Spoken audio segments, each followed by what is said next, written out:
आप अगर किसी गवर्नमेंट एग्ज़ाम की प्रिपरेशन कर रहे हैं तो ये क्वेश्चन का आंसर आपको आना ही आना चाहिए। महाजनपद काल किसे कहा जाता है?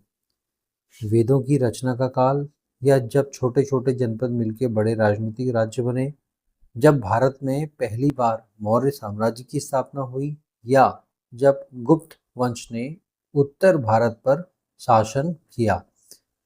सही उत्तर है महाजनपद काल, जब छोटे-छोटे जनपद मिलकर बड़े राजनीतिक राज्य बने। दोस्तों, मैं आपको बताना चाहता हूँ, महाजनपद जो पीरियड है वो 600 बीसी के अराउंड ये पीरियड रहा है।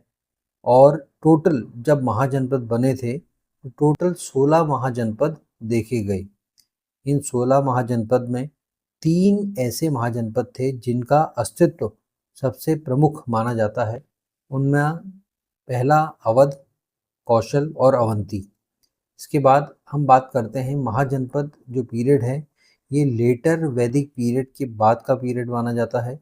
और महाजनपद काल में 2 तरीके की गवर्नेंस या गवर्नमेंट हमें देखने को मिलती थी।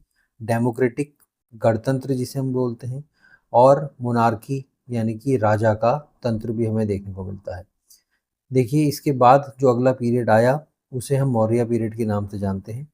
दोस्तों, ये क्वेश्चंस काफ़ी इम्पोर्टेंट हैं। आप अगर प्रिपरेशन कर रहे हैं तो आप इन क्वेश्चंस को किसी भी कॉस्ट पे नहीं छोड़ सकते हैं। चलिए मिलते हैं नेक्स्ट शॉर्ट में। तब तक चैनल को सब्सक्राइब करें, लाइक करें एंड कमेंट करें। Thank you.